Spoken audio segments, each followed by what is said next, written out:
మీ ఎలాంటి వ్యాపార ప్రకటనలకైనా వెంటనే మా ఛానల్ సంప్రదించండి. అందరికి నమస్కారం. నేను శిరీష. ప్రస్తుతం మనతో పాటు ఉన్నారు ప్రముఖ ఆధ్యాత్మికవేత్త, జ్యోతిష పండితులు, వేదిక ఆస్ట్రాలజర్ అవినాష్ దాస్ గారు. గురుగారితో మాట్లాడదాం. నమస్కారం గురుగారు. నమస్కారం అండి. ఓం నమ శివాయ, ఓం నమో వెంకటేశాయ.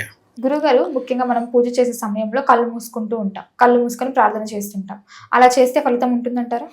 మనము ప్రార్థన చేసేటప్పుడు బేసిక్గా మనకు దైవం అనేది కనిపించాలి.